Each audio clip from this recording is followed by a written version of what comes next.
Oui, donc je suis de retour. Donc j'ai eu un petit problème technique avec ma tablette. Hein. Apparemment, en changeant de logiciel, ça peut être planté le truc. Hein. Bon, je sais pas très bien. Bon, on va essayer de faire comme ça. On va essayer de rester sur cette application. Hein.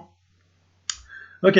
Donc voilà. Donc ce qu'il faut retenir de cette propriété, c'est surtout que la variance de xn bar, c'est une quantité qui tend vers 0 lorsque n tend vers l'infini, hein, et que son espérance vaut mu. Ok. Donc, vous voyez que la variance de xn bar tend vers 0. Donc, on a envie de dire, d'une certaine manière, que xn bar converge vers un nombre non aléatoire, vers la moyenne, vers ce qui est sa moyenne. D'accord ? Alors ça, c'est un théorème profond de probabilité, qui n'est pas du tout évident à démontrer. Donc, on va évidemment pas démontrer dans le cadre de ce cours, hein. Mais qui est un des grands succès de la théorie des probabilités telle qu'elle a été construite, hein, et telle qu'elle a été construite et axiomatisée au début du XXe siècle, c'est de démontrer ce qu'on appelle la loi forte des grands nombres, qui veut dire la chose suivante, c'est que dans le cadre où les xn sont indépendantes de même loi, et dans le cadre où elles ont une espérance, ou dans le cadre où elles ont une espérance. Alors attention, on ne suppose pas qu'elles ont une variance a priori. Hein. Vous pouvez avoir une espérance sans avoir de variance.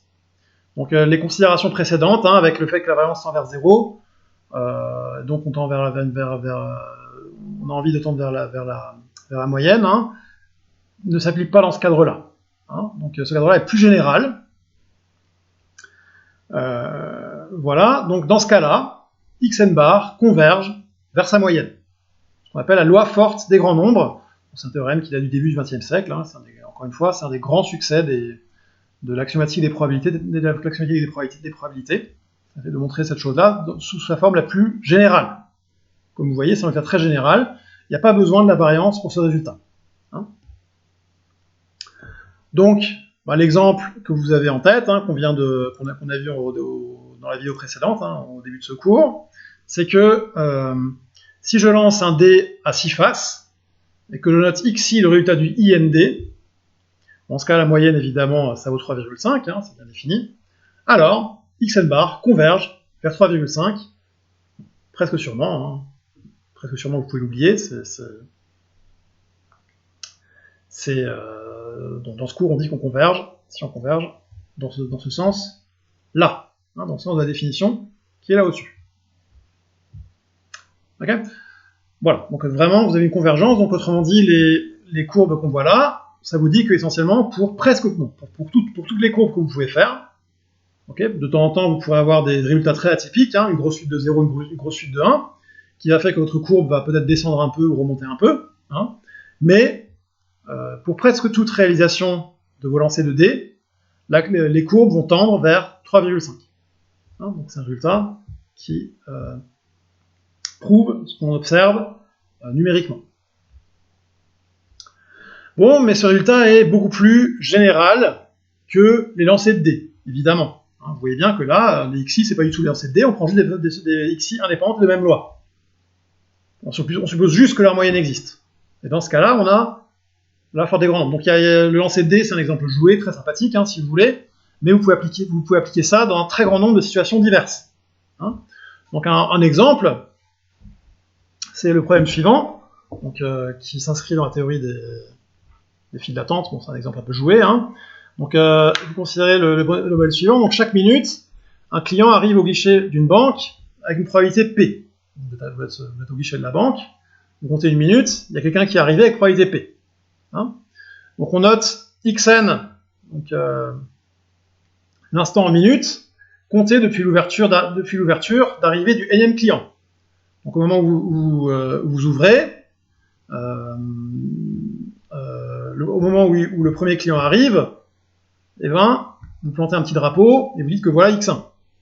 Au moment où le deuxième client arrive, vous replantez un petit drapeau et voilà x2. Hein, donc, je pense que c'est clair. Ici, au moment où le deuxième client arrive, vous avez x2, ainsi de suite. Et on note yi, la durée entre l'arrivée du client i-1 et celle du client i. Bon, le dessin est assez clair en fait, hein. Donc vous voyez bien que, évidemment, lors du premier coup, x1 et y1 coïncident, mais c'est plus le cas après. Hein. Ici, j'ai y2. Y2, c'est la durée d'arrivée entre le client 1 et le client 2. Et ainsi de suite. Donc, vous avez, quand le client I-1 arrive, vous plantez un petit drapeau, vous attendez xi-1, vous attendez une durée yi, jusqu'à l'arrivée du IM client, qui a lieu donc à l'instant xi. Bon, et on va faire l'hypothèse suivante. On va supposer que le yi suit une loi géométrique de paramètre P. Donc, la géométrie de paramètre P, bon, à ce stade, j'espère que tout le monde sait ce que ça veut dire. Hein. Bon, c'est le temps d'arrivée d'un premier succès. Oui, enfin, on ne va pas supposer. Y suit une loi géométrique de paramètre P. Hein. Simplement parce que, à chaque minute, vous avez une probabilité de succès P. Hein. Et donc, votre client va arriver à la IM minute, enfin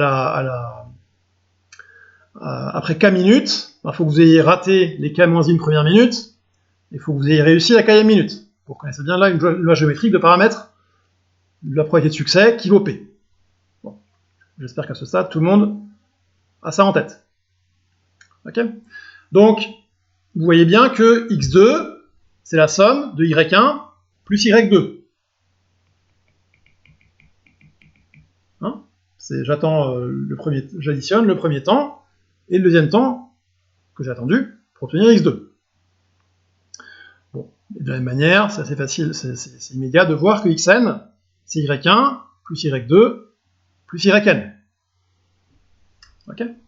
Bon, on avait vu que les yi étaient des lois géométriques et on les suppose indépendantes. Hein, le temps d'arrivée de chaque client est indépendante. Alors là, évidemment, vous avez une petite faiblesse du modèle. Hein. Vous doutez bien que si vous attendez au guichet à la poste, vous savez bien que de 10h à midi, vous avez beaucoup plus de chances de voir quelqu'un que de 8h à 10h. Bon. Bref, là on a fait un modèle probabiliste, hein. C'est très simplifié. Donc les y suivent une loi géométrique de paramètre P, d'accord. Donc en appliquant à la force des grands nombres, on a que xn divisé par n, donc ça c'est la moyenne empirique, c'est yn bar, pardon.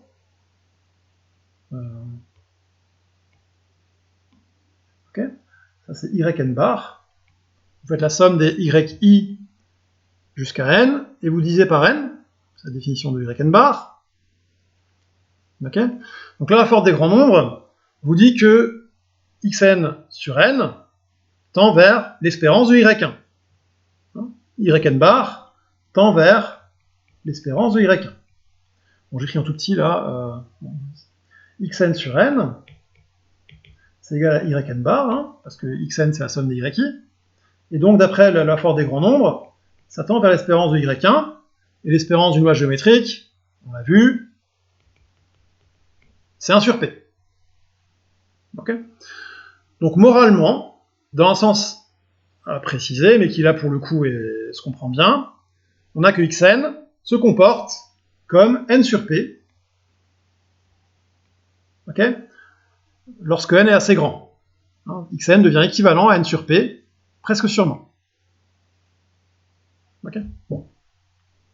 Bon, donc ça c'est un deuxième petit exemple d'application, c'est un deuxième exemple de petite application, hein, de la force des grands nombres. Dites-vous bien que c'est un théorème absolument central, hein, dans la théorie des probabilités et des statistiques. Hein. C'est vraiment le théorème un peu qui fait que tout ça fonctionne bien. Alors, lorsqu'on a une convergence, hein, en général en mathématiques, et même, disons, on aime bien savoir à quelle vitesse on converge. Hein, tout simplement parce que si vous convergez extrêmement lentement, dans la pratique, ça va pas être très intéressant. Si vous devez attendre 1 milliard d'années pour que quelque chose se produise, hein, vous allez être un petit peu déçu. Hein, c'est pas... Vous avez envie que... Bon, typiquement, lors d'une expérience aléatoire, vous avez envie que, si vous la répétez, mettons 100 fois, vous soyez déjà essentiellement proche de votre moyenne. Hein, que la moyenne empirique soit déjà essentiellement proche de sa limite. Hein. Donc, bon, on vient de voir que xn bar tend vers son espérance. Et donc, question, comment est-ce que... quelle est la vitesse de la convergence? Donc, demander quelle est la vitesse, c'est essentiellement, on sait que xn bar moins l'espérance de x1 tend vers 0. Question, par quoi faut-il multiplier cette quantité pour observer quelque chose qui ne tend pas vers 0? C'est ça, demander la vitesse. Hein. AN, donc trouver AN,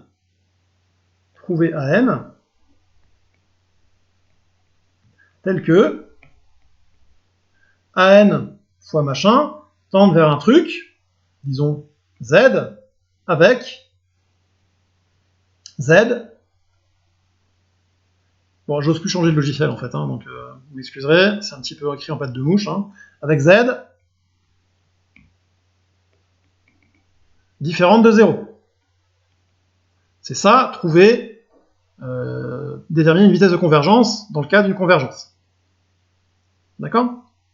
Alors pour ça, on a besoin de ce qu'on appelle la loi normale, ou la loi gaussienne, pareil, hein,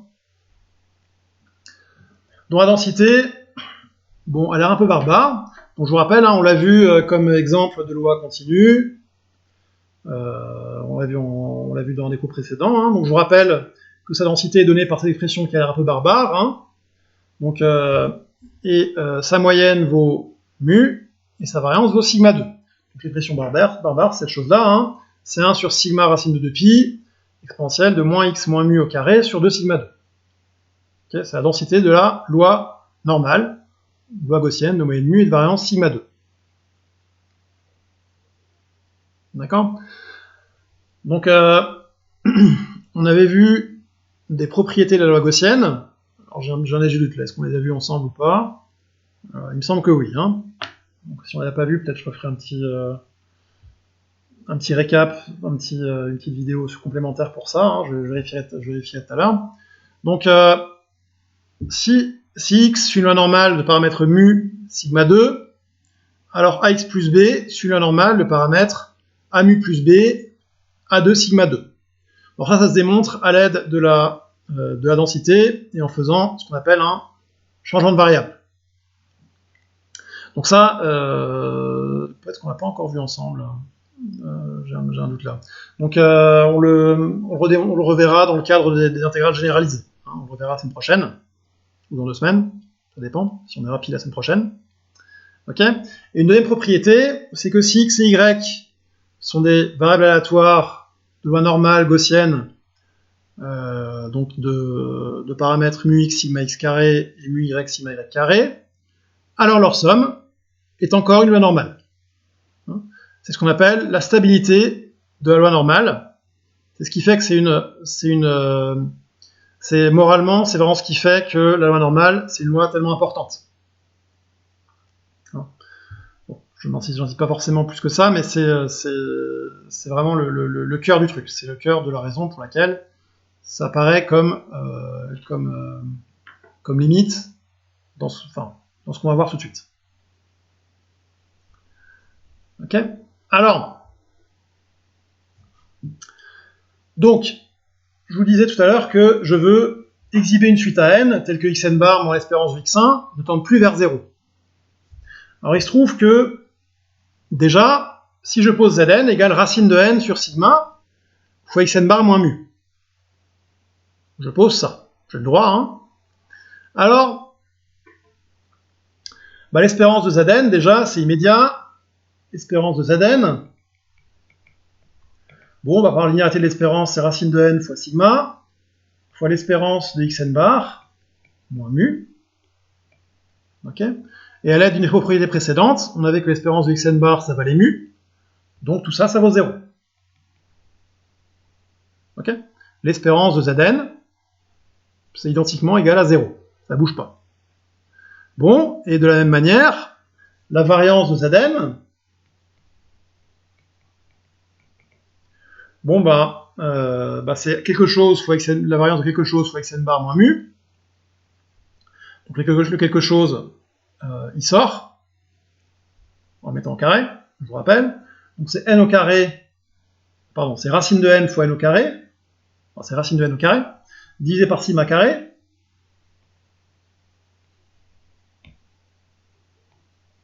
ok, fois la variance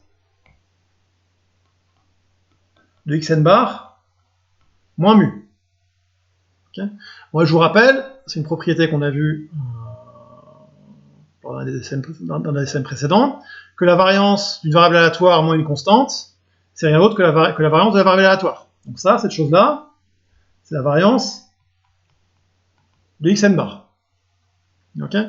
Mais la variance de xn bar, ça valait sigma 2 sur n. Donc tout ça, ça vaut n sur sigma 2 fois sigma 2 sur n, et ça vaut 1. Ça tombe bien, c'est fait pour. Hein. Donc la variance de Zn, elle est tout le temps égale à 1 pour tout n. L'espérance de Zn vaut 0, la variance de Zn vaut 1.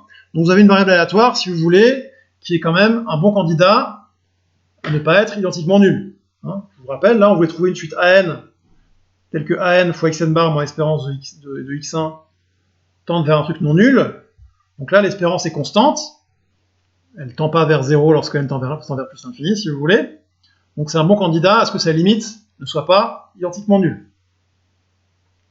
Ok. Bon, alors ça, on peut démontrer la chose suivante. On peut démontrer ce qu'on appelle le théorème de la limite centrale. Centrale de la limite, bon. D'accord. Qui vous dit la chose suivante, qui vous dit que si vous avez, si vous avez une espérance, hein, toujours, et en plus que la variance existe. D'accord. Donc il faut que la variance existe et soit finie. Alors, la probabilité que Zn appartienne à un intervalle AB donné, ça converge vers la probabilité que Z appartient à cet intervalle, hein, où Z c'est une variable aléatoire normale centrée réduite. Okay, donc vous avez vraiment une convergence. Alors notez bien encore une fois que c'est un résultat vraiment extrêmement, c'est un résultat universel. Hein. Les x1, ça peut être des lancers de dés, ça peut être des lancers de pile ou face, ça peut être des lois géométriques que vous lancez les unes après les autres, ça peut être des variables exponentielles que vous lancez les unes après les autres, ça peut être des lois normales que vous lancez les unes après les autres, ça peut être des lois uniformes, ça peut être tout ça. Hein, ça peut être n'importe quoi, n'importe quel phénomène aléatoire que vous répétez. À partir du moment où la variable aléatoire que vous observez à partir de ce phénomène aléatoire à un moment fini d'ordre 1 une variance, eh bien, si vous faites la moyenne empirique de vos essais et que vous considérez la suite Zn, alors Zn converge en loi, c'est comme ça que ça s'appelle, ce qui est écrit là, c'est comme ça que ça s'appelle, hein, converge en loi vers une n01. C'est vraiment des résultats fondamentaux des probabilités. Hein. Ok. Alors,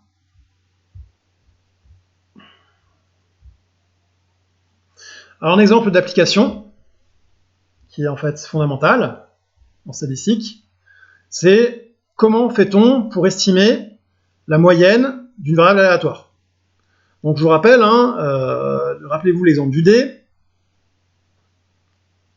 Il arrive que, d'ailleurs dans la vraie vie, que lorsque vous cherchez à estimer, lorsque vous avez un phénomène aléatoire qui se répète, vous n'avez pas accès nulle part, on vous dit, bon ben voilà, la probabilité que la pièce va être pile, c'est un demi, après vous ne savez pas forcément. Hein. Donc, comment fait-on pour estimer la moyenne d'une variable aléatoire? Donc ça, c'est toute l'idée de ce qu'on appelle un intervalle de confiance, qui est un concept central en statistique.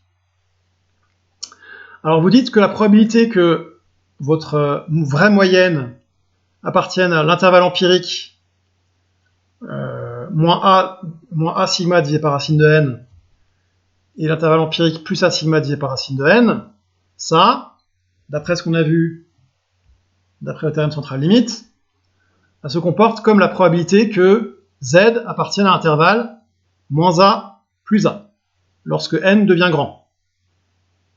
C'est exactement ce que dit le théorème central limite.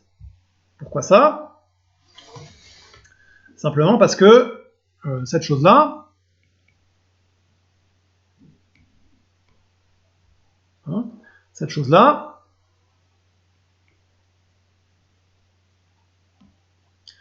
la probabilité que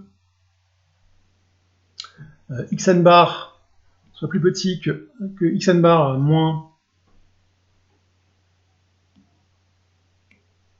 Donc si je développe cette inégalité, hein, c'est facile de voir. Donc ça, c'est la probabilité que mu appartienne à xn bar moins a sur sigma racine de 1, machin. Donc que xn bar moins mu racine de n sur sigma. Qu'est-ce que j'ai écrit là? Xn bar moins mu, voilà, soit plus petit que a et plus grand que moins a. Hein, bon, c'est facile, hein, ça vous dites que mu est plus petit que xn bar moins a sigma sur racine de n, plus a sur racine de n, est plus grand que xn bar moins a sigma sur racine de n. Ok, vous faites passer le mu de l'autre côté, le a sigma racine de n de l'autre côté, vous multipliez tout par racine de n sur sigma. Hein, petit calcul que je vous invite à faire. Bon, et ça, on reconnaît la variable aléatoire qu'on avait appelée Zn, et ça tend donc vers la probabilité que Z appartienne à moins A. Ça, c'est ce que vous dit le théorème centrale limite. Okay. Alors, tout l'intérêt de ce théorème, c'est que xn bar, on n'a pas eu besoin de faire une hypothèse sur sa moyenne, sur mu. Hein, mu, a priori, on ne connaît pas. Par contre, ce qu'on connaît, c'est ça. Parce que la probabilité que Z appartienne à moins A1, c'est essentiellement une quantité qui ne dépend que de Z. Et Z, c'est une loi normale, 0,1. C'est une loi universelle. Donc ces quantités-là, on sait les calculer. Et numériquement, on sait très très bien les calculer. Hein, pour n'importe quel A, pas de problème. La probabilité que Z appartienne à moins A1, bon, ça se trouve dans n'importe quel logiciel de maths qui se respecte. Je pense que même sur vos calculatrices, ça va se trouver. Hein. Donc voilà, donc cette quantité-là converge. Donc la probabilité que mu appartienne à un intervalle de taille a sigma sur racine de n autour de xn bar, ça tend vers quelque chose qu'on connaît. Ok ? Donc, plus a devient petit, plus cette probabilité devient évidemment petite. Ok ? Bon. Et donc du coup, bon, il y a certaines valeurs de a pour lesquelles la probabilité là devient, disons, statistiquement intéressante. C'est lorsque a vaut 1,96. Lorsque a vaut 1,96, la probabilité que la gaussienne appartienne à l'intervalle moins 1,96, 1,96, ça vaut 0,95. Hein, donc autrement dit, qu'est-ce que ça vous dit? Ça vous dit que lorsque vous lancez votre dé, disons 100 fois, ok, donc alors du coup je vais switcher d'application, je ne reviendrai pas sur celle-ci, d'accord? Parce que ça fait planter mon bazar. Donc la probabilité que mu appartienne à l'intervalle xn bar moins a sigma sur racine de n, xn bar plus a sigma sur racine de n, c'est à peu près égal à la probabilité que z appartienne à l'intervalle moins a. C'est les conséquences du théorème centrale limite. Qu'est-ce que ça vous dit ce truc-là? Ça vous dit que si je lance 100 fois mon dé, on pense à un dé, hein, c'est la chose la plus facile, ok? Donc qu'est-ce que j'observe? J'observe les 100 lancés. Donc j'ai accès à la moyenne empirique. Hein, bon, on a accès à sigma si vous voulez. Hein, disons qu'on suppose que sigma c'est relativement petit. Hein, okay, donc ça vous dit que la probabilité pour que la moyenne que vous cherchez à estimer appartienne à x bar 100, on y a accès en ayant lancé 100 fois le D. Hein. Ça, je l'observe, je lance 100 fois mon D, j'ai xn bar, hein, j'ai ma moyenne empirique. Donc moins, disons, on va poser 1 égale 1,96, ok. Donc mu appartient à l'intervalle x bar 100 moins 1,96. Bon, sigma, on va l'oublier. Hein, sigma, là, il ne joue pas vraiment de rôle. On va dire que sigma est plus petit que 1. Ok. Donc divisé par racine de 100, divisé par 10. Ok. X bar 100 plus 1,96 divisé par 10. Ça se comporte à peu près, ça c'est à peu près égal à 0,95. Alors ça c'est un nombre, x bar 100. Ok. Donc, la probabilité que votre moyenne, la moyenne que vous recherchez, appartienne à un intervalle de taille. Donc l'autre intervalle là, donc là j'ai x bar 100, il est là. Et là j'ai un intervalle de taille 2 fois 1,96 sur 10, okay, dans lequel je suis sûr à 95% que ma moyenne, enfin, auquel je suis sûr que ma moyenne, à 95% que ma moyenne va appartenir. Hein. Mu est dans cet intervalle.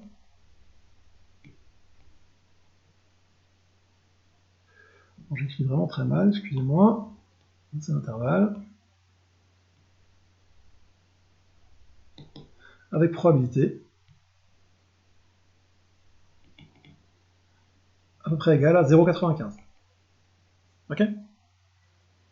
Donc je lance 100 fois mon dé. J'ai un intervalle que je peux tracer de manière explicite. Bien, je sais que la probabilité que mu appartient à cet intervalle est très haute. Bon, ça je peux le faire avec DA plus grand, donc ma probabilité va aussi augmenter. Hein, ok. Donc ça c'est des choses que vous avez probablement vues en terminale déjà un petit peu. Hein. Donc la formalisation de ça, enfin la formalisation rigoureuse de cet intervalle de confiance, c'est un peu ce qu'on vient de voir. Hein. Ok, donc ça conclut un petit peu notre chapitre sur les probas. On reviendra sur les probas avec les intégrales généralisées. Hein. Ça fournit des bons exemples. Ok, donc je pense que c'est bon pour aujourd'hui. Donc si vous avez des questions, hein, encore une fois, je vous encourage très vivement à les poser dans le chat dédié sur Eprel. Hein. Sur Eprel, dans le cours, il y a un chat que je vous encourage vivement à utiliser. Voilà, donc ça conclut les probas hein, de cette année, à peu près. On va encore refaire un passage par les probas lors de l'analyse. Hein. Voilà. Bon, bah écoutez, j'espère que ça va passer. Et puis à vendredi matin, à vendredi le 23 octobre, hein, pour ceux qui verront la vidéo dans un mois. Donc à bientôt.